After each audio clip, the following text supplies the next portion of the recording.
Welcome to Story English Lab, the place where learning English is not just simple, but exciting. Today, we begin one of history's most dramatic and controversial stories, the life of Adolf Hitler. Whether people see him as a monster or as a man with ambition, his story is filled with dreams, disappointments, power, and tragedy. From a small town boy with impossible hopes to a man whose decisions would change the world forever. This is the story of Adolf Hitler, told in a way you may have never heard before. So, put on your headphones, sit back, and let's dive into this powerful journey that will both improve your English and keep you listening until the very end that it all begins on. April 20th, 1889, in the small Austrian town of Braunau am Inn. Baby boy was born to Alois and Clara Hitler. They named him Adolf. Nobody at that moment could have imagined that this child would one day lead a nation into war and leave behind one of the darkest legacies in human history. As a child, Adolf wasn't extraordinary. He enjoyed sketching, playing outside, and dreaming of a bigger future than the small town he lived in. But life at home wasn't easy. His father, Alois, was strict, serious, and wanted his son to follow in his footsteps as a government worker. But Adolf had a completely different dream. I wanted to be an artist. His mother, Clara, adored him and quietly encouraged his artistic passion. But no matter how much she supported him, Alois refused to listen. To him, art wasn't a real profession. This disagreement turned their home into a constant battlefield. Adolf would often sit quietly while his father scolded him, hiding his frustration and sadness. Then, when Adolf was just 13 years old, tragedy struck. His father died suddenly. Some thought Adolf would feel free now that the pressure from his father was gone. But instead, it left a hole in his life. He drifted away from school, once a good student, now careless and unmotivated. Teachers would comment, Adolf is intelligent, but he lacks discipline. Still, art was the only thing that truly captured his heart.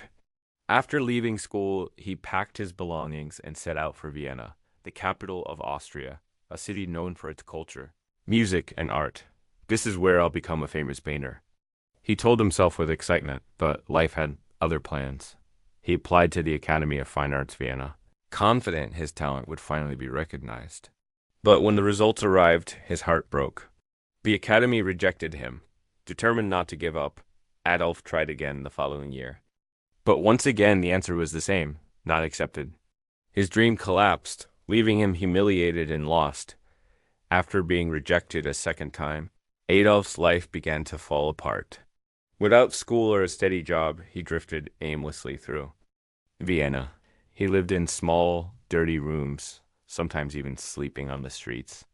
To survive, he painted postcards and sold them to tourists for a little money. Each day felt harder than the last. He often asked himself, why is life so unfair? The pain grew even deeper when his mother, Clara, passed away. Now he was not only poor, but truly alone. Frustration turned into anger, and slowly he began to blame others for his failures instead of himself. Then, in 1914, everything changed. World War I broke out, and for Adolf, this was a turning point. Finally, he saw a chance to give his life meaning. He joined the German army with excitement. At last, he felt like part of something bigger than himself. Adolf proved himself to be a brave soldier. He worked as a messenger, carrying important information across dangerous battlefields. He was wounded twice and even received medals for his courage. For the first time in years, he felt proud. But in 1918, when the war ended, Germany had lost. The defeat crushed him. He shouted in anger, our leaders betrayed us. The surrender felt like a deep humiliation. To him, Germany didn't just lose a war, it lost its honor. When Adolf returned home, the country was in chaos. The streets were filled with hungry families, workers without jobs, and soldiers with broken spirits. The government was weak, and ordinary people were desperate for hope. Adolf saw this despair and recognized an opportunity. He joined a small political group called the German Workers' Party. At first, it was just a handful of men gathering. in beer halls, talking about how to save Germany. But Adolf quickly stood out. He had discovered a new talent, public speaking. When he spoke, people listened.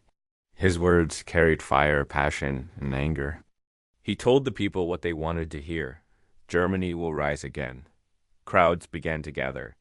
Slowly, more and more people started to follow him. Adolf soon took control of the party and gave it a new name, the National Socialist German Workers' Party, better known as the Nazi Party. He even designed their symbol, a red flag with a black swastika in the center. "This will be the most powerful symbol in the world," he declared. And for many, it became exactly that. The 1920s were a turbulent time in Germany. The nation was drowning in debt, food was scarce, and people struggled to survive. Many Germans felt hopeless, and Adolf Hitler's fiery speeches gave them someone to blame and something to believe in. He promised strength, unity, and a brighter future. He shouted with passion, "Germany can be great again." The crowds erupted in cheers, desperate for someone to restore their pride. In 1923, Hitler and his followers tried to seize power by force in what became known as the Beer Hall Putsch. But the attempt failed. Hitler was arrested and sent to prison. For 9 months, he sat behind bars, but instead of breaking him, prison gave him time to plan. During this time, he wrote a book called Mein Kampf, which means My Struggle. In it, he laid out his ideas. Germany must rise again, and certain groups of people were the enemy. The book shocked many, but it also gained him followers who began to see him as a man with a vision. When Hitler was released, he worked even harder to spread his message. The Nazi Party grew stronger year by year.